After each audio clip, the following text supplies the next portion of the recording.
তো প্রতিদিন আমি ইংলিশ স্পিকিং নিয়ে কথা বলি, আজকেও ইংলিশ স্পিকিং নিয়ে কথা বলবো। দেখো, ইংলিশ স্পিকিংটা আর যাই হোক খুব কড়া বিষয় নয়, খুবই সহজ একটি বিষয়। এটার জন্য তোমাকে একটু নিজেটা শান্তি মনে থাকতে হবে, ঠিক আছে?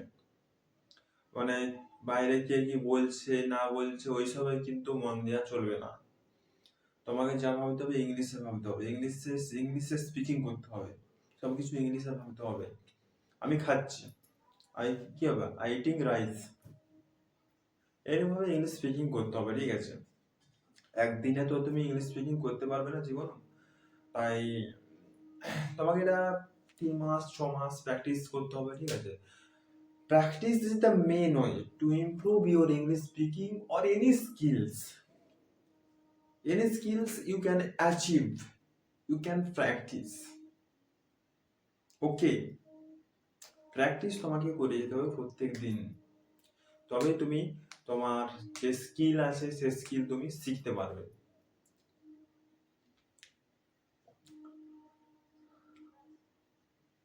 আমি ভিডিও বানাচ্ছি, এটা ইংলিশ কি হবে? আই মেকিং মাই ভিডিওস, আমি ইউটিউবে আপলোড করব। I I upload this video on YouTube, ঠিক আছে? এরকম ভাবে দৈনন্দিন প্র্যাকটিস করে যেতে হবে। Practice is the main way to improve your own skills, ঠিক আছে? যে কোনো কিছু তুমি ইমপ্রুভ করতে পারবে যদি তুমি প্রত্যেকদিন প্র্যাকটিস করো, ঠিক আছে? প্র্যাকটিস তোমাকে দৈনন্দিন করে যেতে হবে, ঠিক আছে?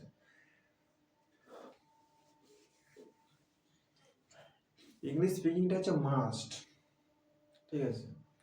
এই 21st সেঞ্চুরিতে ইংলিশ স্পিকিং চাই। অনেক কিছু চাই, কমিউনিকেশন স্কিল চাই, ঠিক আছে? টাইম ম্যানেজমেন্ট স্কিলস চাই, তারপর কোলাবোরেশন স্কিলস চাই, বিভিন্ন ধরনের স্কিলস আছে। তারপরে কনফ্লিক্ট রিসলিউশন, ঠিক আছে? এইসব স্কিলস।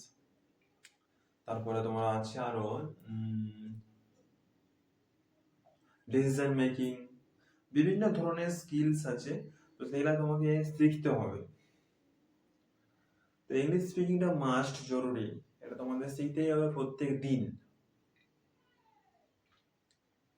তো শেখো, প্র্যাকটিস, বই পড়তে হবে, ঠিক আছে? বই পড়তে হবে, মুখেও বলতে হবে, স্পিকিং করতে হবে আয়নার সামনে দাঁড়িয়ে। মোটামুটি প্রত্যেকদিন প্র্যাকটিস চাই, প্র্যাকটিস প্রত্যেকদিন করতে হবে, তবেই তুমি শিখতে পারবে। প্রত্যেক দিন প্র্যাকটিস করতে হবে।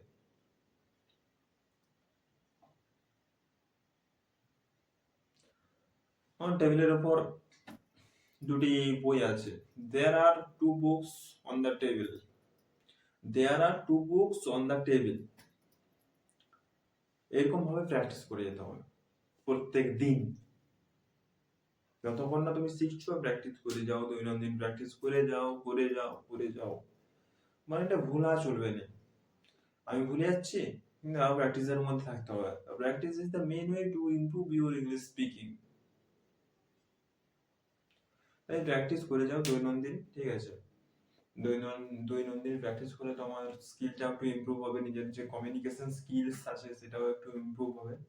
প্র্যাকটিস করে যাও, অবশ্যই নিজের স্কিল ইমপ্রুভ করতে পারবে।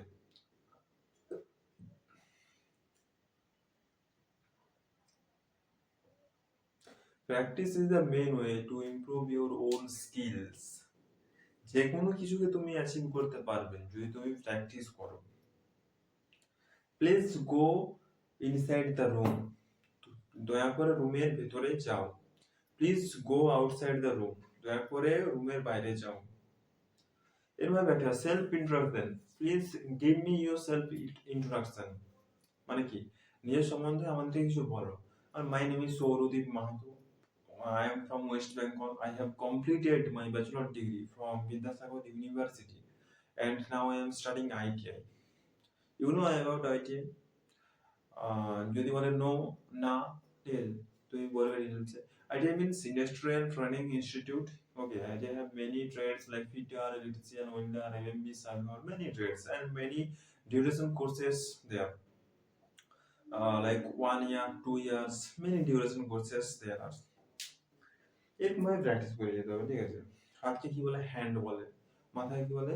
হেড বলে। চোখকে আই, মুখকে মাউথ, এরকম দৈনন্দিন প্র্যাকটিস করে যেতে হবে, ঠিক আছে? Practice is the main way to achieve your goals or any skills.